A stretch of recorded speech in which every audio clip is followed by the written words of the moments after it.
नमस्कार, news night में आप सभी का स्वागत है। मैं हूं आपके साथ आरेंद्र। प्रधानमंत्री नरेंद्र मोदी आज बिहार और उत्तर प्रदेश के दौरे पे थे, जहां उन्होंने हजारों करोड़ रुपए की विकास परियोजनाओं की दोनों ही राज्यों को सौगात दी। तो दोनों ही राज्यों में पूर्व की सरकारों पर वो जमकर बरसते नजर भी आए। पीएम मोदी ने बिहार में जंगल राज का जिक्र किया तो बिना नाम लिए लालू प्रसाद यादव को भ्रष्टाचार पर जमकर घेरा। क्या रहा प्रधानमंत्री मोदी के दौरे में खास, करेंगे इस खबर पर विस्तार से चर्चा। बताएंगे आपको गृह मंत्री अमित शाह के जम्मू कश्मीर के दौरे में क्या रहा खास, दिखाएंगे आईएनएस विक्रांत से रक्षा मंत्री राजनाथ सिंह ने क्या दिया कड़ा और बड़ा संदेश। होगी खबर पाकिस्तान के कबूलनामे की भी। इसके अलावा भी होंगी देश दुनिया की हर जरूरी और महत्वपूर्ण खबर। शुरुआत हेडलाइंस के साथ। बिहार की रैली में पीएम मोदी ने जंगल राज को लेकर आरजेडी कांग्रेस पर कसा तंज। कहा, अपना अस्तित्व बचाने के लिए सामाजिक न्याय की बातें याद आ रही, जिनके ऊपर बिहार को आधुनिक ट्रेनें देने की जिम्मेदारी थी, उन्होंने रेलवे में भर्ती के नाम पर जमीन लूटी।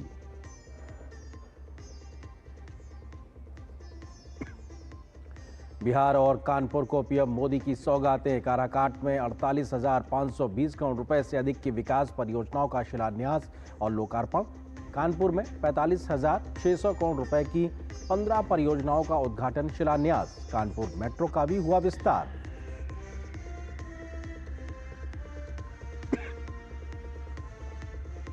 जम्मू कश्मीर के दौरे पर पहुंचे गृह मंत्री अमित शाह ने गोलीबारी से प्रभावित इलाके का दौरा करने के साथ ही पीड़ित परिवारों को दिया रोजगार नियुक्ति पत्र।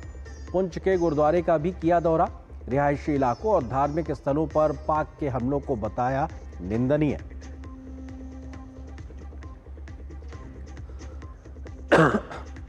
समुद्र में तैनात आईएनएस विक्रांत से राजनाथ सिंह की पाकिस्तान को दो टूक।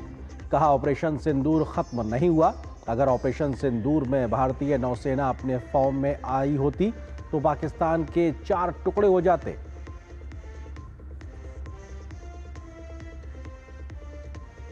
अर्थव्यवस्था के मोर्चे पर एक और अच्छी खबर आई सामने। वित्त वर्ष 2024-25 की चौथी तिमाही में भारत की जीडीपी बढ़कर 7.4% हुई।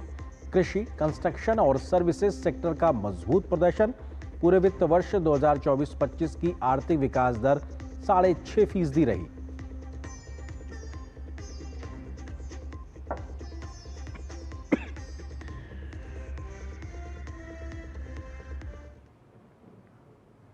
प्रधानमंत्री कल पटना पहुंचे थे तो रात्रि विश्राम के बाद आज सुबह बिहार के काराकाट पहुंचे। पीएम मोदी ने आज बिहार को 48,000 करोड़ रुपए से ज्यादा की विकास योजनाओं की सौगात दी तो विपक्षियों पर भी वो जमकर बरसते नजर आए। पीएम मोदी ने जंगल राज के बहाने लालू यादव पर बिना नाम लिए जमकर हमला बोला। नौकरी के बदले गरीबों की जमीन लेने का आरोप लगाया तो आरजेडी के भ्रष्टाचार का भी जिक्र करना वो नहीं भूले। पीएम मोदी ने 22 अप्रैल को पहलगाम आतंकी हमले के बाद पहली बार बिहार से ही आतंकियों को मिट्टी में मिलाने की बात कही थी। तो आज पीएम मोदी ने फिर से ऑपरेशन सिंदूर के बहाने देश के दुश्मनों को कड़ा जवाब दिया। आतंकवादियों और उनके सरपरस्तों को सबक सिखाने का जो वायदा पीएम मोदी ने 24 अप्रैल को बिहार की धरती से किया था, उसका इकबाल कायम करने के बाद पीएम मोदी ने उसी धरती से एक बार फिर कहा कि आतंक का फन अगर फिर उठेगा तो भारत उसे बिल से खींचकर कुचल देगा। उन्होंने बिहार के काराकाट से संदेश दिया कि सरकार की लड़ाई देश के दुश्मनों से है, फिर चाहे वो सीमा पार हो या देश के भीतर हो। बीते वर्षों में हमने हिंसा और अशांति फैलाने वालों का कैसे खात्मा किया है, बिहार के लोग इसके साक्षी हैं। हमने माओवादियों को उनके किया की सजा देनी शुरू की। हम युवाओं को विकास की मुख्य धारा में भी लेकर आए। 11 सालों की दृढ़ प्रतिज्ञा का फल आज देश को मिलना शुरू हुआ है। 2014 से पहले देश में 125 से ज्यादा जिले नक्सल प्रभावित थे। अब सिर्फ 125 से ज्यादा, अब सिर्फ 18 जिले नक्सल प्रभावित बचे हैं। प्रधानमंत्री ने विपक्षी दलों को आड़े हाथों लेते हुए कहा, जिन्होंने दशकों तक बिहार के दलितों, पिछड़ों और गरीबों को शौचालय, बैंक खाता और छत जैसी बुनियादी जरूरतों से वंचित रखा, वे आज सामाजिक न्याय की बातें कर रहे हैं। उन्होंने कांग्रेस और आरजेडी पर निशाना साधा और कहा कि इन दलों ने सिर्फ वोट बैंक की राजनीति की, जबकि एनडीए सरकार ने सभी जरूरतमंदों तक सुविधाएं पहुंचाई। पीएम मोदी के निशाने पर राजद प्रमुख लालू प्रसाद यादव भी रहे, जिनका उन्होंने नाम तो नहीं लिया, लेकिन इशारों में काफी कुछ कह दिया। जिनके ऊपर बिहार को आधुनिक ट्रेनें देने की जिम्मेदारी थी, उन्होंने रेलवे में भर्ती के नाम पर आपकी जमीन लूटने का काम किया, गरीबों की जमीन लिखवा ली। सामाजिक न्याय की उनकी यही तरीके थे, गरीब को लूटना, उनके अधिकारों को लूटना, उनकी मजबूरी का फायदा उठाना और खुद राजाशाही की मौज करना। बिहार के आप लोगों को जंगल राज वालों के झूठ और धोखे, उससे आगे भी सावधान रहना बहुत जरूरी है। पीएम मोदी ने कहा, पाकिस्तान और दुनिया ने भारत की बेटियों के सिंदूर की ताकत और ऑपरेशन सिंदूर के दौरान सीमा सुरक्षा बल के अभूतपूर्व साहस और पराक्रम को देख लिया है। उन्होंने कहा कि दुश्मन को समझना चाहिए, ये हमारे तरकश का केवल एक तीर है। उन्होंने बीएसएफ के शहीद जवान मोहम्मद इम्तियाज को श्रद्धांजलि भेंट की। इससे पहले प्रधानमंत्री ने 48,520 करोड़ रुपए मूल्य की विभिन्न विकास परियोजनाओं का शिलान्यास और लोकार्पण किया। प्रधानमंत्री ने कहा, बिहार में डबल इंजन की सरकार राज्य के चहुमुखी विकास के लिए निरंतर प्रयास कर रही है। काराकाट में प्रधानमंत्री की मौजूदगी से लोग भी खासे उत्साहित दिखे। उन्होंने प्रधान सेवक का गर्मजोशी के साथ अभिवादन किया। ब्यूरो इनपुट के साथ राजेश राज की रिपोर्ट, डीडी न्यूज। तो जहां एक और बिहार में प्रधानमंत्री ने विकास की सौगात दी है, तो वहीं विपक्षियों पर वो जमकर हमलावर भी नजर आए। इस खबर पे हम विस्तार से चर्चा भी करेंगे, उससे पहले एक छोटे से ब्रेक के लिए रुकते हैं। सस्ते वाले दाल मसाले स्वाद हुआ बेकार, एमडीएच की हल्दी मिर्ची धनिया करे कमाल। ये रंग दे, ये खुशबू दे, ये तीखा, ये कम पड़े, क्या निराला एमडीएच मसाला। जो लक्ष्य चुना था समझ आने लगा है। GLA यूनिवर्सिटी, उच्च लक्ष्यों की निश्चित प्राप्ति। Do you feel conscious while smiling? Say goodbye to your worries because an orthodontist can help you feel confident. Be it a child, a teenager, or even a working professional, braces and aligners can help you get that stunning smile. Consult your nearest orthodontist. To learn more, visit the Indian Orthodontic Society's website, bracesspecialists.com.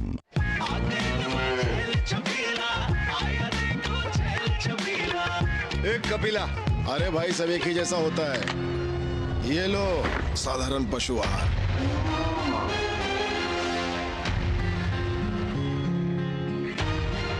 इस देश की हर माँ, बच्चे, बूढ़े, जवान, खिलाड़ी, doctor, engineer, सबको गाय भैंस की दूध की शक्ति पर भरोसा है। पर जब इन पशुओं को कपिला पशु आहार मिलेगा, तभी तो दूध सिर्फ ज्यादा ही नहीं, शक्ति से भरपूर भी होगा। और ये सच जानते हुए चंद पैसों के लिए तुम देश का भरोसा तोड़ दो। माफ कीजिए। कपिला पशु आहार, देश का नंबर 1 पशु आहार। मेरी पसंद, मेरी पसंद, मेरी पसंद, मेरी पसंद,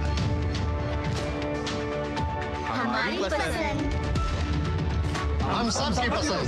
मजबूत देश का मजबूत सरिया हो गया स्टील। वीडियो लाइक करने के पैसे मिलेंगे।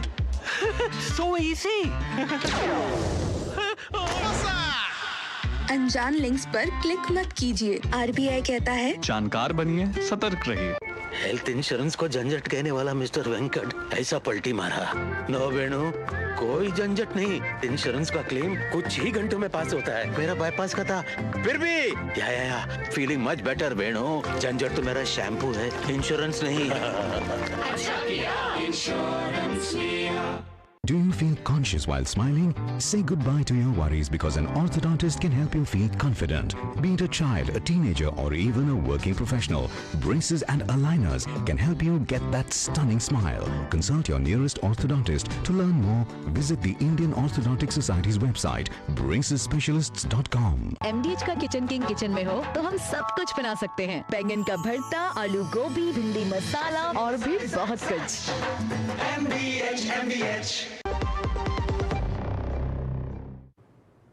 और ब्रेक पे जाने से पहले हम जिक्र कर रहे थे बिहार की खबर का, जहां पर प्रधानमंत्री नरेंद्र मोदी आज दौरे पे थे। उन्होंने विकास की सौगात दी तो विपक्षियों पर भी जमकर हमलावर नजर आए। इस खबर पे हम करेंगे चर्चा। इससे जुड़ा आज का हमारा विशेष, बिहार में पीएम मोदी की हुंकार, जंगल राज पर प्रहार। तो अपने आप में जंगल राज के बहाने प्रधानमंत्री ने लालू प्रसाद यादव और उनकी सरकार पे सीधा एक तरीके से हमला बोला। इस खबर पे बात करने के लिए खास मेहमानों का पैनल मेरे साथ मौजूद है। उनका परिचय आपसे कराते हैं। मेरे साथ भारतीय जनता पार्टी के प्रवक्ता धनंजय गिरी जी हैं। इसके अलावा राकेश रंजन जी, आरजेडी के प्रवक्ता, बहुत जल्दी हमारे साथ जुड़ेंगे। और वरिष्ठ पत्रकार अवधेश कुमार जी मेरे साथ स्टूडियो में मौजूद है। आप दोनों का बहुत बहुत स्वागत है। धनंजय जी, बात यह कि आखिर जो जंगल राज की कहानी है वो बहुत पुरानी हो गई है। उसके बाद बहुत लंबा समय एनडीए की और आपकी सरकार लगातार है बिहार में, तो अब उस टेप को बार बार लाकर आप क्या कहना चाहते हैं? क्योंकि वो कहते हैं कि साहब उनका हिस्सा गया, लेकिन आपने क्या किया? वो उल्टा आप पे सवाल खड़ा करते हैं। देखिए, सबसे बड़ी बात है कि बिहार को जहां पर छोड़ा गया था, जिस जंगल राज की वानगी की बात की जा रही है, उस जंगल राज के उस दौर से बिहार को बचाने के लिए, क्योंकि जिस जंगल राज लाने वाला परिवार था, जो बुद्ध का बिहार है, उसे बुद्धियों का बिहार बनाने वाला जो परिवार था, वो आज भी सत्ता में है और सत्ता लोलुप है, सत्ता शिकारी बना हुआ बैठा हुआ है। इसलिए बिहार को ये बताना जरूरी है कि उनके जंगल राज के पीरियड में, उनके जंगल राज के कालखंड में क्या क्या होता था। जब 13 साल के 13 मुख्यमंत्री देकर के कांग्रेस ने बिहार में अपनी 13वीं की, 13,000 करोड़ का बजट दिया। उसके बाद लालू जी के रीजन में 23,000 करोड़ का बजट रहा है। वहां से लेकर के 3 लाख करोड़ तक के, 3,17,000 करोड़ तक के बजट को हम लोग ले आए। आज चमचमाती हुई सड़कें और कुलाचे भरते फ्लाईओवर, विकास की नई नीति, नई गाथा लिखी जा रही है, विकास की नई इबारत लिख रहा है। बिहार आगे बढ़ता जा रहा है, लेकिन लगातार प्रगति के पथ पर अग्रसर है। उस बिहार को ये बताना जरूरी है कि जिन लोगों ने लैंड फॉर जॉब किया, जो आज कहते हैं कि रोजगार रोजगार, उनके ऊपर कौन सा केस है कि जमीन के बदले में जमीन रोजगार दिया? उनके ऊपर कौन सा केस है? राजकोषीय लूट का केस है कि कोष पर ये वो बिहार है जहां महात्मा बुद्ध ने अपने पूरे परिवार को फकीरी सिखाई, उनको हाथ में कटोरा दिया। लेकिन एक ऐसा परिवार है जिसने सामाजिक न्याय के नाम पर पारिवारिक की आय बढ़ाई और अपने को राजमहल में लिया और पूरे बिहार के हाथ में कटोरा दिया, पलायन दिया, दंश दिया, दुख दिया, नरसंहार दिया, अपहरण का उद्योग दिया। बिहार को लालू के ललटेन और लालटेन, ये दोनों से बचाना हर बिहारी की नैतिक जवाबदेही है, हर सामाजिक जीवन के व्यक्ति की जिम्मेवारी है। वो पत्रकार हो, राजनेता हो, सबकी जिम्मेवारी है। और प्रधानमंत्री जो कह रहे हैं वो उसी जिम्मेवारी का निर्वहन कर रहे हैं। बतौर प्रधानमंत्री नरेंद्र मोदी की 50वीं बिहार यात्रा थी। इस यात्रा के स्वर्ण जयंती 50,000 करोड़ की सौगात बिहार के स्वर्णिम भविष्य का द्योतक है। मोदी जी अखंड, अटल, अविराम, अहर्निश यात्रा जो करते रहते हैं राष्ट्र के विकास के लिए, राष्ट्र के उन्नयन के लिए। बिहार में जिस तरह से उनका जो स्वागत हुआ है, उसको देख करके आप कह सकते हैं। ठीक है, हमारे साथ राकेश रंजन जी भी जुड़ गए हैं, आरजेडी के प्रवक्ता हमारे साथ में। राकेश जी, स्वागत है आपका। सवाल यही है कि आपके सामाजिक न्याय का जो पूरी परिभाषा है उस पर सवाल खड़ा हो रहा है। किसके लिए न्याय? क्या वो कुछ सीमित लोगों के लिए न्याय या फिर पूरे बिहार की जनता के लिए न्याय? आज फिर एक बार सवाल खड़ा हुआ है प्रधानमंत्री की सभा में, उन्होंने साफ तौर से कहा है। राकेश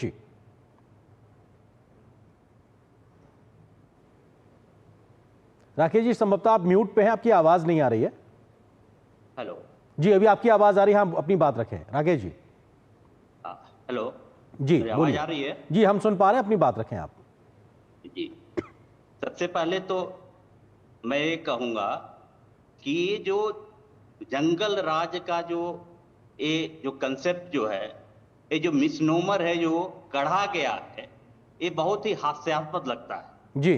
क्योंकि जंगल राज का किसको कहिएगा आप किसी भी सभ्य समाज में आप जाएंगे, चाहे जितने भी फिलोसफी है, जितने भी सिद्धांत हैं, जंगल राज आप उसको कहेंगे जहां स्वतंत्रता, समानता, न्याय, बंधुता वाली समाज न है और नहीं उसको बनाने के लिए, वैसा समाज बनाने के लिए कोई प्रयास किया। लालू जी की राज में जो ये पूरी सामंतवादी व्यवस्था थी, जो इस प्रकार की व्यवस्था थी, शोषणकारी व्यवस्था थी, उसको तोड़ते हुए और एक स्वतंत्रता, समानता और न्याय पे आधारित एक समाज की परिकल्पना की गई और उसकी ओर से प्रयास किया गया बनाने के लिए, उसको ये लोग जंगल राज कहते हैं। और हमेशा से जो ये शोषणकारी व्यवस्था थी, हर जाति पे आधारित, जाति के नाम पे, धर्म के नाम पे ये सारी चीजें जो ये लड़ाते रहते हैं, इसको ये लोग मंगल राज कहते हैं। गजब की इन लोगों की जो अपनी ही जो कंसेप्ट जो है, किसकी थ्योरी मानेंगे आप? प्लेटो से स्टार्ट करके आज मींस आप सर प्लेटो पर रहने देते हैं, प्लेटो पर रहने देते हैं, क्योंकि अभी मौजूदा समय में आते हैं, क्योंकि बहुत सी चीजें हैं जो आरोप लग रहा है। मैं आता हूं आपके पास में, वरिष्ठ पत्रकार अवधेश कुमार जी भी हमारे साथ मौजूद। अवधेश जी, प्लेटो तक ना जाके मौजूदा समय की बात अगर की जाए तो आज अगर सामाजिक न्याय पे, आरजेडी के सामाजिक न्याय पे सवाल खड़ा हो रहा है तो उसके पीछे वजहें तो दिखाई पड़ती है ना अवधेश जी? ये मुझे लगा प्लूटो ग्रह पर जाने की।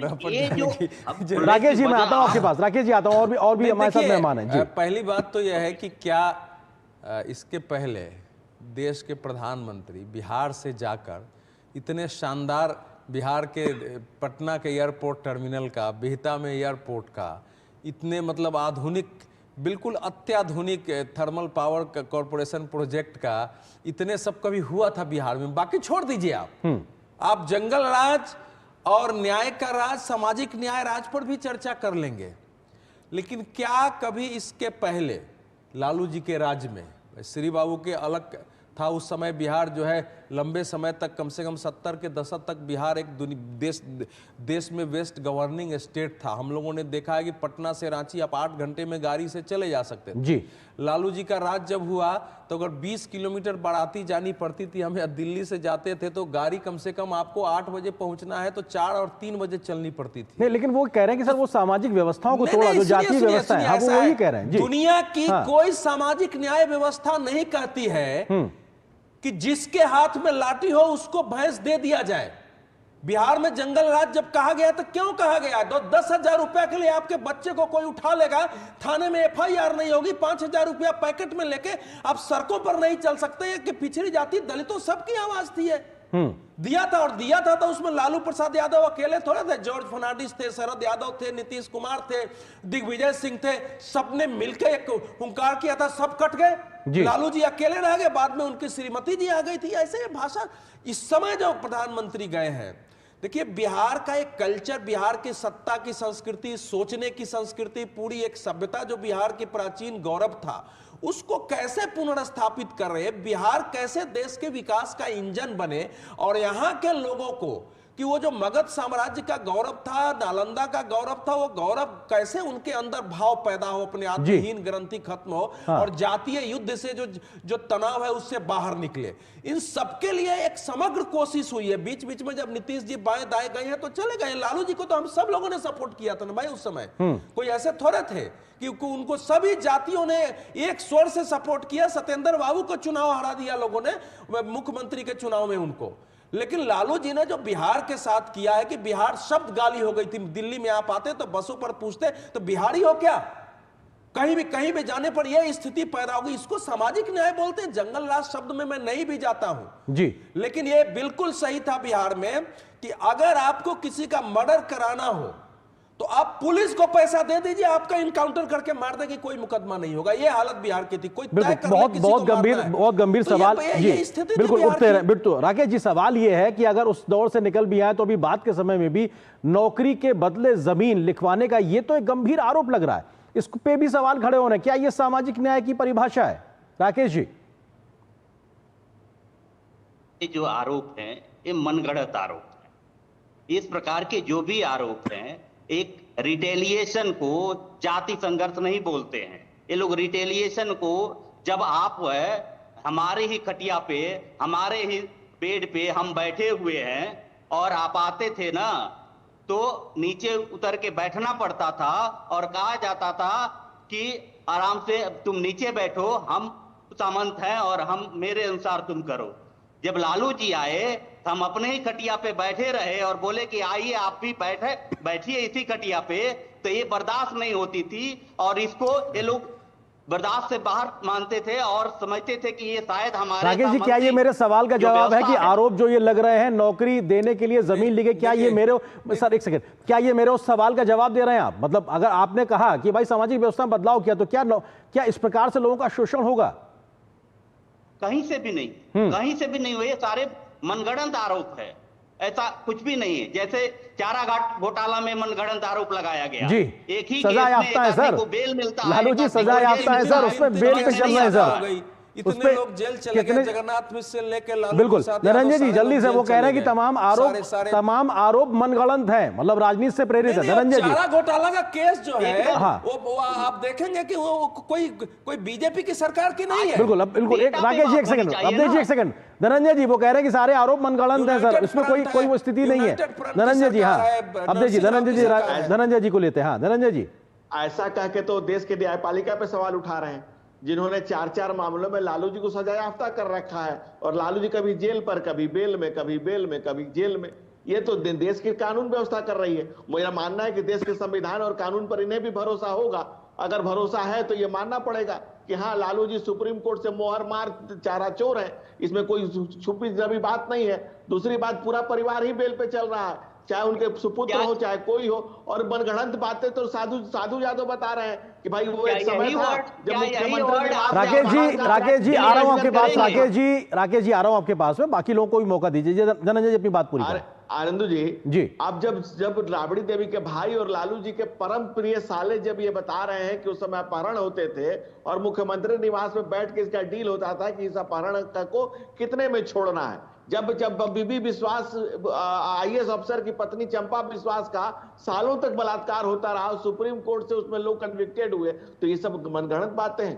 कितने अपराध गिनाए, कितने पाप गिनाए आपके, जिसकी गिनती कम पड़ जाएगी। बिहार ने त्राहिमाम कर रखा था आपके उस दौर में, जिसको आप सामाजिक न्याय कहते हैं। बिहार में एक डाकू हुआ, उसका नाम था उंगली मार, जिसका हत्या करता था उसकी उंगलियां अपने गले में काट लेता था। एक परिवार हुआ बिहार में जिसने नाम दिया सामाजिक न्याय और काम किया पारिवारिक आय बढ़ाने का। उसने जिसको नौकरी दी उसके जमीन, मकान, उसके दुकान, उसका घर, उसका परिवार, उसके गहना गुड़ी उसके गले में लपटा हुआ है, और वो वही लगातार ईडी बुला रही है कि आ जाओ, इधर आ जाओ, तो कह रहे हैं मनगढ़ंत है। ठीक है राकेश जी, क्या जो कानून के द्वारा सजा याफ्ता या तमाम उन कसौटियों पे कसी गई बातें, उसको आप राजनीतिक तौर पे कैसे कह सकते हैं ये मनगढ़ंत है? चारा घोटाले को आप मनगढ़ंत कह रहे हैं सर, संक्षेप में। हाँ राकेश जी, न्यायालय का और संविधान का पूर्णतः सम्मान करते हुए न्यायालय की डिसीजन की आलोचना किया जा सकता है, ऐसा नहीं है जी। बात यह है कि उसमें जो व्यवस्था पे सवाल उठाई जा सकती है, और रही बात, आप आंकड़ों पे बात कीजिए ना, उस समय आज क्या है बिहार का एक्टिव जो भी है स्टेट है, उसमें डेवलपमेंट इंडेक्स में कितने नंबर पे पहुंचा दिए हैं आप? सर आपके समय में कहा था सर, आरजेडी के समय कहा था सर, हम इनसे भी पूछ लेंगे, अभी पूछ लेंगे धनंजय जी से, आपके समय में कहा था सर? उपयोग करते हुए जी बहुत सारे आरोप लगाया जा सकता है।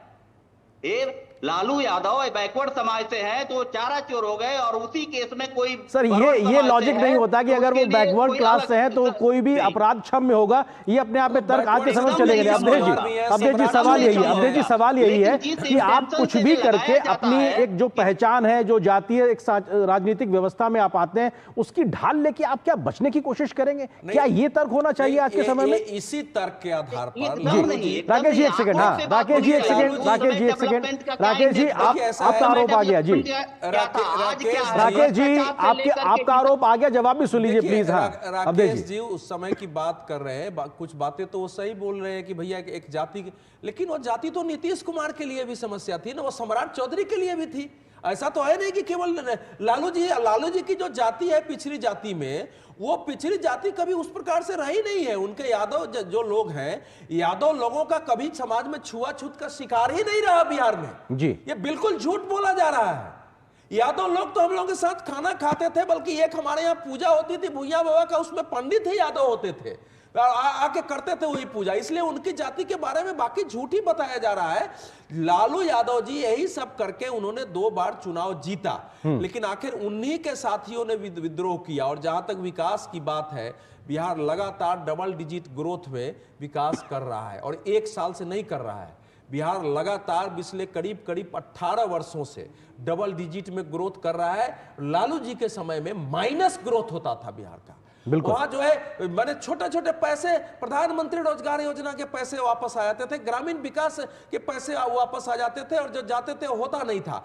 हमारा कोई व्यक्तिगत विरोध नहीं है, लेकिन सामाजिक न्याय के नाम पर जो सामाजिक न्याय होना चाहिए, जो गरीबों की नहीं जिसके लिए संघर्ष किया, और जाति की बात कर रहे हैं। बिहार के बड़े समाजवादी नेता सभी बड़ी जातियों के थे, उन्होंने अपनी जातियों के विरुद्ध विद्रोह किया। बिल्कुल, जातिता के आधार पर बिल्कुल ठीक। अवधेश जी, आप सही बात कह रहे हैं कि सामाजिक न्याय के नाम पर कुछ लोगों का भला नहीं, समाज के भला की बात हो और वो जमीन पर दिखाई पड़े। बिल्कुल नहीं, सबका होना चाहिए सर, सबका होना चाहिए, इसीलिए बैठाते हैं। बिल्कुल, समय इतनी है। आप तीनों मेहमानों का बहुत शुक्रिया इस विषय पर जुड़ने के लिए, विस्तार से बात करने के लिए बहुत शुक्रिया आप तीनों का। और यहाँ पर एक छोटे से ब्रेक के लिए रुकेंगे, ब्रेक के उस पार वापस आएंगे तो खबर दिखाएंगे उत्तर प्रदेश को विकास की क्या मिली है आज, बड़ी सौगातें। इस खबर पर होगी विस्तार से नजर छोटे से ब्रेक के बाद।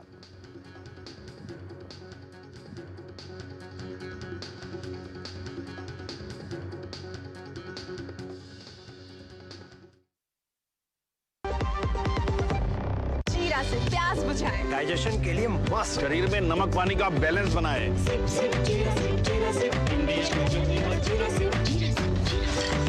यशस्वी प्रधानमंत्री नरेंद्र मोदी जी की प्रेरणा से मध्य प्रदेश के विजनरी मुख्यमंत्री डॉक्टर मोहन यादव के नेतृत्व में प्रदेश में देवी अहिल्या नारी सशक्तिकरण मिशन की शुरुआत की गई है, जिससे प्रदेश में महिलाएं स्वावलंबी और सशक्त बन रही हैं। इसी क्रम में सुशासन और नारी सशक्तिकरण की मिसाल लोक माता देवी अहिल्याबाई होलकर के 300वें जन्म जयंती वर्ष के अवसर पर 31 मई को भोपाल के जम्बूरी मैदान में लोक माता देवी अहिल्याबाई महिला सशक्तिकरण महासम्मेलन आयोजित किया जा रहा है, जिसे यशस्वी प्रधानमंत्री नरेंद्र मोदी जी द्वारा संबोधित किया जाएगा। इस अवसर पर लोक माता को समर्पित डाक टिकट और सिक्के के विमोचन के साथ साथ इंदौर में प्रदेश की पहली मेट्रो ट्रेन सेवा एवं सतना और दतिया एयरपोर्ट का वर्चुअल लोकार्पण भी माननीय प्रधानमंत्री जी के शुभ कर कमलों से होगा। राज्यपाल मंगू भाई पटेल एवं मुख्यमंत्री डॉक्टर मोहन यादव की गरिमामयी उपस्थिति में आइए इन ऐतिहासिक पलों के साक्षी बने। जब धरती चीर कर निकलता है लोहे का पत्थर और मिलता है मोंगिया के जोश से, फिर तपता है, पिघलता है और बनता है फौलाद। अब होता है सरिया सारी खूबियों के साथ। मोंगिया स्टील, मजबूत देश का मजबूत सरिया। विभाग अनेक, कंप्लेंट बॉक्स 1। किसी भी सरकारी दफ्तर, विभाग या बैंक से जुड़ी शिकायत के लिए pgportal.gov.in पर जाएं, रजिस्टर करें, संबंधित विभाग चुनें, शिकायत दर्ज करें और ट्रैकिंग आईडी नोट करें। एसएमएस या ईमेल पर एक्नॉलेजमेंट पाएं और शिकायत का जवाब सीधे मंत्रालय से प्राप्त करें। अब तक 1 करोड़ 12 लाख से अधिक भारतीयों ने भरोसा जताया। सीपी ग्राम्स, आपकी हर शिकायत का हल। अभी शिकायत दर्ज करें pgportal.gov.in। वाह, गाय तुम्हारी माता है ना? तो पशुहार के नाम पर जहर क्यों खिलाता है? अनसन हटा, दिल से खिला, सिर्फ कपिला, देश का नंबर 1 पशु आहार। जो लक्ष्य चुना था समझ आने लगा है। GLA यूनिवर्सिटी, उच्च लक्ष्य की निश्चित प्राप्ति। Do you feel conscious while smiling? Say goodbye to your worries because an orthodontist can help you feel confident. Be it a child, a teenager, or even a working professional, braces and aligners can help you get that stunning smile. Consult your nearest orthodontist. To learn more, visit the Indian Orthodontic Society's website, bracesspecialists.com. शादी का kitchen महके जहाँ, Goldy kitchen king मसाले हो वहाँ। गोल्डी लाई है fresh lock technology, जो रखे मसालों को हर समय फ्रेश। बिहार के बाद प्रधानमंत्री नरेंद्र मोदी आज उत्तर प्रदेश के कानपुर पहुंचे। पीएम मोदी ने उत्तर प्रदेश को हजारों करोड़ रुपए की विकास परियोजनाओं की सौगात दी। पीएम मोदी ने पहलगाम आतंकी हमले में मारे गए कानपुर के शुभम के परिजनों से मुलाकात भी की। प्रधानमंत्री ने यूपी में पूर्व की सरकारों को कानून व्यवस्था के मोर्चे पर घेरा तो डबल इंजन सरकार के मौजूदा काम के माध्यम से विकास के आंकड़ों को भी गिनाया। पीएम मोदी ने पाकिस्तान को भी आतंकवाद से बाज आने की नसीहत कानपुर से भी दी।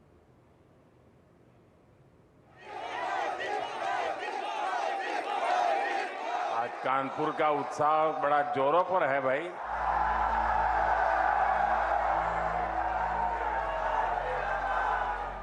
इधर एक बालक कब से हाथ उठा रहा है, तेरे कंधे पर दर्द होगा आज, थक जाओगे। कानपुर की धरती से एक बार फिर प्रधानमंत्री ने स्पष्ट किया कि ऑपरेशन सिंदूर अभी खत्म नहीं हुआ है। भारत परमाणु बम की धमकी से डरने वालों में भी नहीं है। अगर भारत में अब कोई आतंकी हमला हुआ तो सेना को पूरी छूट है कि वो अपने मुताबिक समय, तरीका और शर्त तय कर दुश्मन को सबक सिखाए। पाकिस्तान का स्टेट और नॉन स्टेट एक्टर ये अब खेल चलने वाला नहीं है। अगर मैं सीधी कानपुरिया में कहूं तो दुश्मन कहीं भी हो हाँक दिया जाएगा। पहलगाम आतंकी हमले में जान गंवाने वाले कानपुर के लाल शुभम के परिजनों से प्रधानमंत्री ने मुलाकात की। उन्होंने जनसभा स्थल पर शुभम को याद करते हुए कहा कि जो बर्बरता आतंकियों ने दिखाई थी उसका माकूल जवाब भारतीय सेना ने दे दिया है और हालात ये थे कि पाकिस्तान गिड़गिड़ाने लगा था। हमारी सेना ने ऐसा पराक्रम किया कि पाकिस्तानी सेना को गिड़गिड़ाकर युद्ध रोकने की मांग करने पर मजबूर होना पड़ा। ऑपरेशन सिंदूर के दौरान ही दुनिया ने मेड इन इंडिया आत्मनिर्भर भारत की ताकत भी देखी। भारत में बने हथियारों ने न सिर्फ देश की रक्षा की बल्कि तकनीकी विकास से दुनिया को चौंका भी दिया। प्रधानमंत्री ने कहा कि ये सही नियत और स्पष्ट नीति का प्रभाव है। इसी तरह से उत्तर प्रदेश को विकसित राज्य बनाने और कानपुर का गौरव वापस लाने की दिशा में डबल इंजन सरकार काम कर रही है। यूपी और कानपुर को विकास की नई ऊंचाई पर लेकर जाना ये डबल इंजन सरकार की पहली प्राथमिकता है। लेकिन पिछली सरकारों ने आधुनिक उद्योगों की इन जरूरतों को नजरअंदाज करके रखा था।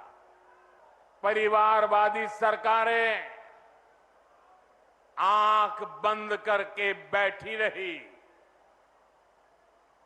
नतीजा ये हुआ कि केवल कानपुर ही नहीं पूरा यूपी पीछे हो गया। कानपुर के लिए मेट्रो फेज 2 660 मेगावाट की पनकी तापीय विद्युत परियोजना, नियवेली पावर प्लांट का उद्घाटन शिलान्यास प्रधानमंत्री ने किया। वहीं प्रधानमंत्री ने ओबरा खुर्जा और जवाहरपुर पावर प्लांट का लोकार्पण किया। प्रधानमंत्री ने कहा कि विकास के लिए ऊर्जा और इंफ्रा दोनों जरूरी हैं और केंद्र सरकार इसी संकल्प को पूरा कर रही है।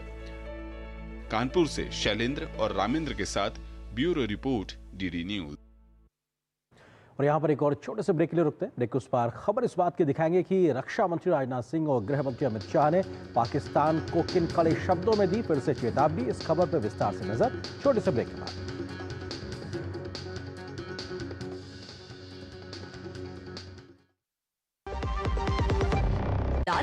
लाल रंग इसका अपार, तीखा कम है फिर भी स्वाद। MDH कश्मीरी। MDH विभाग अनेक, कंप्लेंट बॉक्स 1। किसी भी सरकारी दफ्तर, विभाग या बैंक से जुड़ी शिकायत के लिए pgportal.gov.in पर जाएं, रजिस्टर करें, संबंधित विभाग चुनें, शिकायत दर्ज करें और ट्रैकिंग आईडी नोट करें। SMS या ईमेल पर एक्नॉलेजमेंट पाएं और शिकायत का जवाब सीधे मंत्रालय से प्राप्त करें। अब तक 1 करोड़ 12 लाख से अधिक भारतीयों ने भरोसा जताया। CP ग्राम्स, आपकी हर शिकायत का हल। अभी शिकायत दर्ज करें pgportal.gov.in।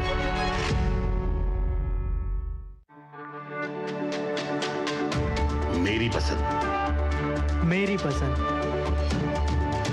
मेरी पसंद, मेरी पसंद। हमारी पसंद। हम सबकी पसंद। मजबूत देश का मजबूत सरिया मोंगिया स्टील। जो लक्ष्य चुना था समझ आने लगा है। GLA यूनिवर्सिटी, उच्च लक्ष्यों की निश्चित प्राप्ति। QR कोड स्कैन करो, 5000 का कैशबैक पाओ। वाह, दिल बन गया। UPI पिन एंटरिंग सिर्फ पैसे भेजने के लिए है। RBI कहता है जानकार बनिए, सतर्क रहिए। इस देश की हर माँ, बच्चे, बूढ़े, जवान, खिलाड़ी, डॉक्टर, इंजीनियर, सबको गाय भैंस की दूध की शक्ति पर भरोसा है। पर जब इन पशुओं को कपिला पशु आहार मिलेगा, तभी तो दूध सिर्फ ज्यादा ही नहीं, शक्ति से भरपूर भी होगा। कपिला पशु आहार, देश का नंबर 1 पशु आहार। मैच की पहली गेंद और घुमा दिया भैंस की आंख, बॉल की जगह बैट बाउंड्री की तरफ जाता हुआ, और ये ठुकी गाड़ी, गिरा बंटी, टूटा टीवी। बजाओ ताली बिल्ली। क्योंकि सबने अच्छा किया, इंश्योरेंस लिया। अच्छा किया, इंश्योरेंस लिया। सस्ते वाले दाल मसाले स्वाद हुआ बेकार। MDH की हल्दी मिर्ची धनिया करे कमाल। ये रंग दे, ये खुशबू दे, ये तीखा, ये कम पड़े। क्या निराला MDH मसाला।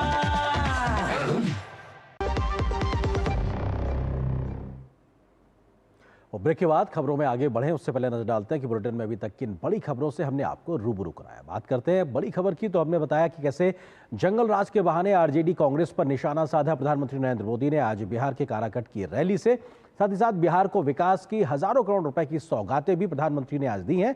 तो वहीं उत्तर प्रदेश के कानपुर में मेट्रो का विस्तार हुआ, तो प्रधानमंत्री ने हजारों करोड़ रुपए की विकास योजनाएं उत्तर प्रदेश को भी आज दी हैं। तो इन तमाम बड़ी खबरों से हमने आपको रूबरू कराया। अब बात करते हैं अगली खबर की ओर। केंद्रीय गृह मंत्री अमित शाह जम्मू कश्मीर के दौरे पर है, जहां उन्होंने पहलगाम आतंकी हमले के बाद सुरक्षा स्थिति की समीक्षा की, तो पाकिस्तान की गोलाबारी से पीड़ित परिवारों से मुलाकात भी की। अमित शाह ने पीड़ित परिवारों को सरकारी नौकरी के नियुक्त पत्र भी सौंपे, तो पुंछ के गुरुद्वारा सिंह साहिब सभा का दौरा भी किया। गृह मंत्री ने कहा कि पहली बार भारत की सेना ने पाकिस्तान के अंदर घुस के आतंकवादी हेडक्वार्टर्स को नष्ट करने का काम किया है। पहलगाम में हुए आतंकी हमले के बाद जम्मू कश्मीर के हालात का जायजा लेने और सुरक्षा व्यवस्था की स्थिति का दौरा करने पहुंचे केंद्रीय गृह मंत्री अमित शाह ने 2 दिन के दौरे में न केवल सुरक्षा की समीक्षा की, बल्कि पाकिस्तानी गोलाबारी से प्रभावित लोगों के जख्मों पर मरहम रखा। शुक्रवार को अमित शाह ने पुंछ में सीमा पार से गोलीबारी में प्रभावित लोगों से मुलाकात की और पीड़ित परिवार को नियुक्ति पत्र भी सौंपा। उन्होंने कहा कि मुआवजा या सरकारी नौकरी से जीवन में जो हानि हुई है उसकी क्षतिपूर्ति तो नहीं हो सकती, लेकिन जम्मू कश्मीर सरकार, भारत सरकार और समग्र जनता की जो भावनाएं हैं ये उसका प्रतीक हैं। उन्होंने कहा कि जल्द ही केंद्र सरकार प्रभावित लोगों को पैकेज का ऐलान करेगी। पुंछ में कई लोगों के घरों की क्षति हुई है, कई व्यापारी स्थानों की क्षति हुई है। आने वाले कुछ ही दिनों में भारत सरकार भी इसके लिए एक पैकेज लेकर आएगी। गृह मंत्री ने कहा कि पाकिस्तान ने रिहायशी इलाकों और धार्मिक स्थलों पर हमला किया, जो कि घोर निंदनीय है। शाह ने कहा कि प्रधानमंत्री नरेंद्र मोदी की नीति है कि हर आतंकी हमले का जवाब कठोरता और तत्परता से दिया जाएगा। उन्होंने कहा कि पहली बार भारत की सेना ने पाकिस्तान के अंदर आतंकवादी हेडक्वार्टर को नष्ट किया। सेना का अद्भुत साहस और अचूक मारक क्षमता, इसके कारण ये हुआ कि सैकड़ों की संख्या में आतंकवादी हताहत हुए। अमित शाह ने पुंछ जिले के डूनगस में नुकसान वाले क्षेत्र का दौरा किया। गृह मंत्री ने पाकिस्तान की ओर से की जा रही गोलाबारी से प्रभावित परिवारों से मुलाकात की। लोगों ने गृह मंत्री को अपनी समस्याएं बताई। हमसे भी मिल गए, हमने उन्हें बताया कि शेलिंग में किस किस का नुकसान हुआ है, कितना नुकसान हुआ है। यहाँ की जो लोग हैं वो बहुत डर भी गए थे, क्योंकि अचानक से जो पाकिस्तान ने जो कायरों वाली जो उनकी हरकत जो थी यहाँ पे, उसकी वजह से बहुत इम्पैक्ट पड़ा है, कई लोगों की जान भी गई है। बाद में अमित शाह ने सीमा पार गोलाबारी से प्रभावित पुंछ के गुरुद्वारा सिंह साहिब सभा का दौरा किया और मत्था टेका। इससे पहले गृह मंत्री अमित शाह ने राजभवन में सुरक्षा समीक्षा बैठक की अध्यक्षता की। उच्च स्तरीय सुरक्षा समीक्षा बैठक में उपराज्यपाल मनोज सिन्हा, केंद्रीय गृह सचिव गोविंद मोहन, सेना प्रमुख जनरल उपेंद्र द्विवेदी के साथ ही तमाम शीर्ष अधिकारी शामिल हुए। केंद्रीय गृह मंत्री ने आगामी अमरनाथ यात्रा के लिए सुरक्षा व्यवस्था और तैयारियों की विस्तृत समीक्षा की। उन्होंने यात्रा को शांतिपूर्ण तरीके से संपन्न कराने के लिए पूरी सतर्कता बरतने के निर्देश दिए। उन्होंने कहा कि केंद्र और केंद्र शासित प्रदेश प्रशासन तीर्थयात्रियों को सभी आवश्यक सुविधाएं उपलब्ध कराने में कोई कोर कसर नहीं छोड़ेगा। Bureau report, DD news. तो उधर रक्षा मंत्री राजनाथ सिंह आज INS विक्रांत पर पहुंचे तो नौसेना के शौर्य की जमकर सराहना की। राजनाथ सिंह ने कहा कि ऑपरेशन सिंदूर सिर्फ एक सैन्य कार्रवाई नहीं बल्कि आतंकवाद के खिलाफ भारत का सीधा हमला है और अगर पाकिस्तान कुछ भी गलत करता है या अनैतिक काम करता है तो उसे इस बार भारतीय नौसेना की मारक क्षमता और क्रोध का सामना करना पड़ेगा। रक्षा मंत्री ने कहा कि पाकिस्तान से सिर्फ POK और उनको जो आतंकियों की लिस्ट सौंपी गई है उन आतंकियों को वापस करने पे ही बात होगी, इसके अलावा किसी प्रकार की कोई बात पाकिस्तान से नहीं होगी। रक्षा मंत्री राजनाथ सिंह ने गोवा तट पर भारत के पहले स्वदेशी विमान वाहक पोत INS विक्रांत पर अधिकारियों और नौसैनिकों को संबोधित करते हुए कहा कि ऑपरेशन सिंदूर सिर्फ एक सैन्य कार्रवाई नहीं है बल्कि आतंकवाद के खिलाफ भारत का सीधा हमला है और अगर पाकिस्तान कुछ भी गलत या अनैतिक करता है तो उसे इस बार भारतीय नौसेना की मारक क्षमता और क्रोध का सामना करना पड़ेगा।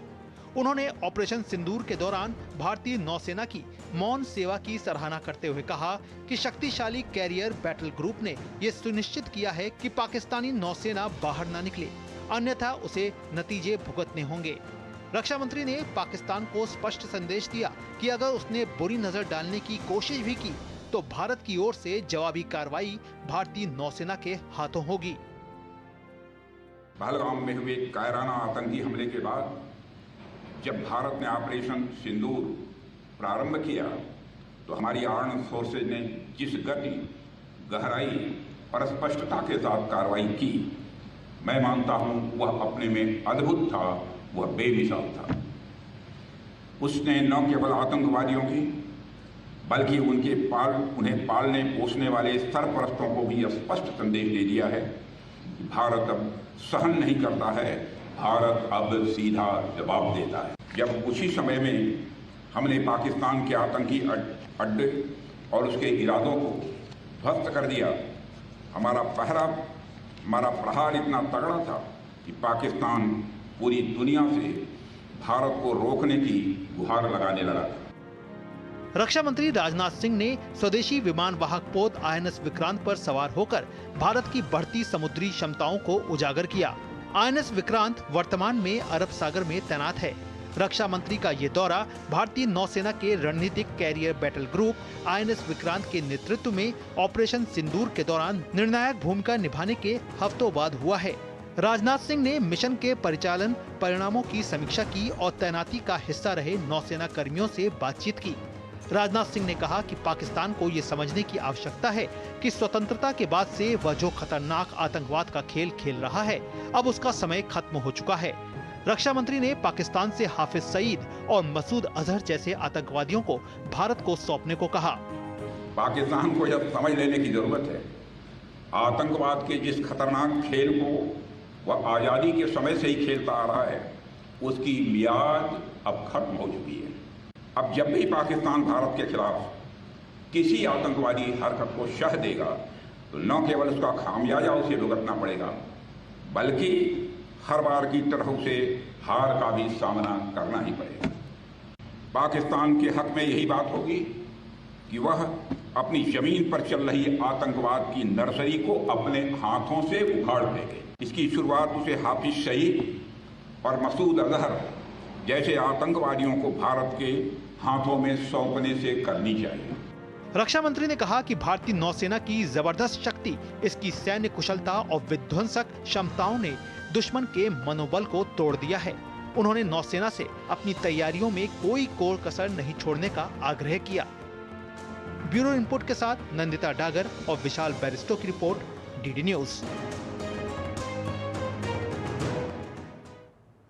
तो पाकिस्तान को सख्त संदेश लगातार भारत की ओर से मिल रहा है। यहाँ पर एक और छोटे से ब्रेक के लिए रुकेंगे। ब्रेक के उस पार खबर देश की अर्थव्यवस्था से जुड़ी हुई और क्या है आंकड़े जो बता रहे हैं देश में तेजी से हो रहा है विकास। विस्तार से नजर ब्रेक के बाद।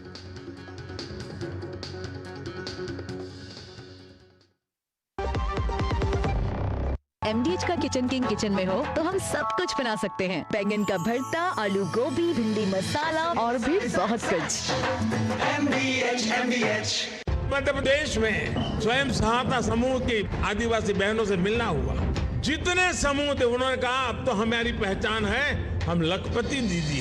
अपनी उड़ान है भर रही है, बादलों तक उड़ चुकी, मुश्किल सफर था तय किया, नाकामियों से लड़ चुकी, नए भारत की नारी है। यशस्वी प्रधानमंत्री श्री नरेंद्र मोदी जी के मार्गदर्शन में मध्य प्रदेश के मुख्यमंत्री डॉक्टर मोहन यादव के नेतृत्व में स्व सहायता समूहों के माध्यम से मध्य प्रदेश की महिलाएं आत्मनिर्भर और स्वावलंबी बन रही हैं। अब हम मजबूर नहीं, अब हम मजदूर नहीं, हम मालिक बने हैं। नए भारत की नारी है, नए भारत की नारी। क्या जीवन पाया बहनों ने हमारे यहाँ, तो ये मातृ संस्कृति के आधार पर इस देश की पहचान है, प्रदेश की पहचान है। लोक माता देवी अहिल्याबाई महिला सशक्तिकरण महासम्मेलन 31 मई 2025 भोपाल।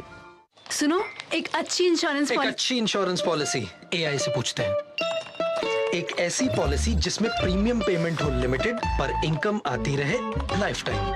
LIC का जीवन उत्सव। एक ऐसी पॉलिसी जो दे होल लाइफ इंश्योरेंस कवर भी। LIC का जीवन उत्सव। वाओ, चलो तो LIC की जीवन उत्सव पॉलिसी ही लेते हैं। मैं भी तुमसे यही कह रही थी, LIC का जीवन उत्सव। लाइफ टाइम सेलिब्रेशन मनाइए LIC के जीवन उत्सव के साथ, फ्यूचर सेट है।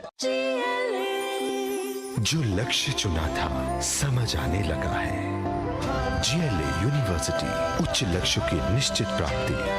मैच की पहली गेंद और घुमा दिया भैंस की आंख, बॉल की जगह बैट बाउंड्री की तरफ जाता हुआ, और ये ठुकी गाड़ी, गिरा बंटी, टूटा टीवी। बजाओ ताली बिल्ली।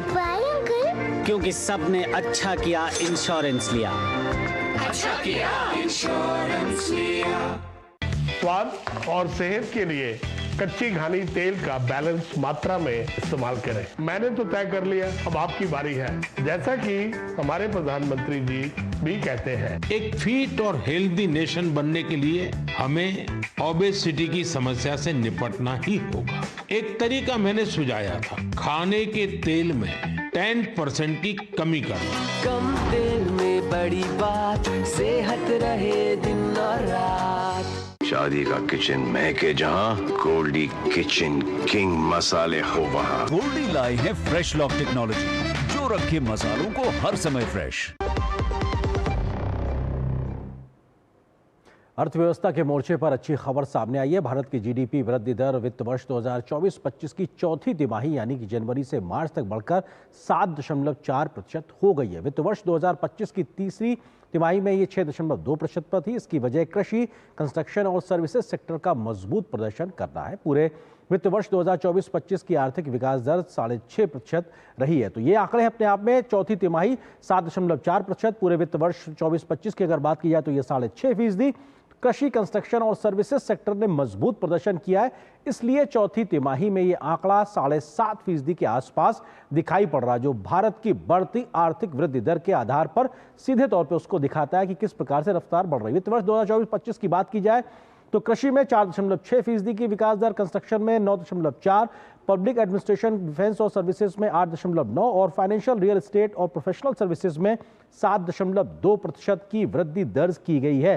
तो ये अलग अलग सेक्टोरल वाइज भी हम इसको देख सकते हैं। पहली तिमाही 6.7% थी, दूसरी तिमाही 5.4%, तीसरी तिमाही 6.2% और चौथी तिमाही 7.4%। ये बहुत उम्मीद बनाती है कि किस प्रकार से तेजी से भारतीय अर्थव्यवस्था आगे बढ़ती हुई दिखाई पड़ेगी। 2021-22 की अगर कुल GDP की बात की जाए तो 5.8% थी। कोविड महामारी के कारण ये गिरावट दर्ज की गई थी। 2021-22 में 9.7%, महामारी के बावजूद मजबूती से विकास, और 22-23 में 7.6%, 23-24 में 9.2 और 24-25 में 6.5%। पिछले साल के मुकाबले भले ही गिरावट है, लेकिन वैश्विक चुनौतियों को देखते हुए अपने आप में बेहद मजबूत है। इस खबर पर बात करने के लिए वरिष्ठ आर्थिक पत्रकार अनिल पद्मनाभन जी हमारे साथ में मौजूद हैं। उनसे बात करते हैं। अनिल जी, सवाल सीधा यही कि आखिर 7.4 का जो चौथी तिमाही का आंकड़ा है, इसके मायने क्या है आम लोगों के नजरिए से? अनिल जी, एक अगर संक्षेप में मैं समझाऊं आपको तो दो अहम मतलब जो रिस्पॉन्स है हमारे सामने है जी। एक तो ये बहुत ही बढ़िया आंकड़ा है एंड इससे एक साफ नजर आ रहा है कि जो पहले 6 महीने में थे पिछले फिस्कल ईयर के, उसमें ग्रोथ का एक मोमेंटम में तो स्लो डाउन था। चुनाव हो रहा था तो सरकारों का स्पेंडिंग कम हो गया था, अनेक कारण थे जी। बट अगले 6 महीने में जिस तरीके से ग्रोथ का मोमेंटम पकड़ा है, ये बहुत ही अहम है। और दूसरी बात ये है, और आपको हमें देखना होगा कि किस माहौल में ये जो 7.4 और पूरे साल के 6.5% का जो ग्रोथ हुआ है, ये किस माहौल में हुआ है। बहुत ही मतलब डिफिकल्ट माहौल में हुआ है एंड ये पिछले साल का ही नहीं, अगर हम 2020 से देखें तो पहले कोविड था, फिर यूक्रेन इनका रूस का जंग था, फिर इजराइल हमास का जंग था, फिर यूएस इकोनॉमी पे जो संकट था उसके अलग मतलब प्रॉब्लम थे। ये सब में भारत का जो ग्रोथ रहा है ये बरकरार रहा है। बिल्कुल सर, एक चीज लचीलापन जी सर, आप जो बात करें, जो मोमेंटम बना है, इस मोमेंटम को हम आगे कैसे देखते हैं? मतलब अब जो मौजूदा वित्त वर्ष चल रहा है, इसकी पहली तिमाही से लेकर हम आखिरी तक या टोटलिटी में देखें, क्या एक उम्मीद बनती है इस मोमेंटम से? उम्मीद तो जरूर है, लेकिन ये जैसे मैं इस परिस्थिति समझा रहा था आपको, ये बहुत ही कठिन परिस्थितियां हैं। तो अभी इस वक्त जो सामने देश के सामने जो परिस्थिति है ग्लोबली जो है, एक संतुलन नहीं है। अमेरिकन इकोनॉमी में मतलब तबाही मचा रखी है ट्रम्प टैरिफ्स ने, और दुनिया भर में मचा रखी है। तो एक्सपोर्ट्स का जो एक तरीके से ग्रोथ मोमेंटम जो हमारे ग्रोथ के लिए मोमेंटम है, वो उसमें उम्मीद रखना अभी ठीक नहीं रहेगा अगले 6 महीने एटलीस्ट। तो वो एक समस्या है। दूसरा जो काफ़ी आर्थिक विशेषज्ञ काफ़ी बार दोहरा चुके हैं कि जो रिफॉर्म्स है, आर्थिक रिफॉर्म्स, ये काफ़ी टाइम से स्लो चल रहे हैं। जैसे जीएसटी का उदाहरण हो, बाकी अनेक रिफॉर्म है, इनको सरकार को ना कि भारत सरकार बट स्टेट लेवल सरकारों को भी अब साथ में मिल के, जैसे नीति आयोग के अभी जो मीटिंग हुआ वहाँ पे जो निर्णय लिया, एक तरीके से कलेक्टिव एक्शन लिया फॉर कॉल, तो वो करना पड़ेगा आर्थिक रिफॉर्म, ये ग्रोथ मोमेंटम को बरकरार रखने के। बिल्कुल, एक छोटा सा जवाब सर आपसे चाहेंगे, क्योंकि सेक्टरल वाइज अगर बात की जाए तो एग्रीकल्चर कितना एक बूस्टअप देता दिखाई पड़ रहा है, क्योंकि मानसून भी बेहतर रहने की संभावना है। बिल्कुल, जो एग्रीकल्चर का ना ही ग्रोथ पे इम्पैक्ट है, कंजम्पशन पे भी होगा।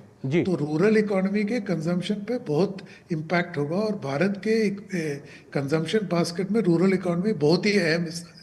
तो अगर वो कंजम्पशन पकड़ेगा तो काफी तरीके से और कंजम्पशन आएगा, तो ग्रोथ का और मोमेंटम आएगा। और अब जैसे आपने कहा मॉनसून अबव नॉर्मल है, और फिर उसके बाद हमारे त्योहार का महीने शुरू हो जाएंगे। बिल्कुल सर, तो एक तरीके से कंजम्पशन का एक बूस्ट आने वाला है। बिल्कुल, उसका भी डिमांड और सप्लाई पे असर पड़ेगा, उसका फायदा पूरी अर्थव्यवस्था के पहिए पे दिखाई पड़ेगा। वक्त इतना ही, बहुत शुक्रिया हमारे साथ जुड़ने के लिए अनिल पद्मनाभन जी, वरिष्ठ आर्थिक पत्रकार। तो न्यूज नाइट में आज बस इतना ही, लेकिन डीडी न्यूज पर खबरों का सफर लगातार जारी है। नमस्कार।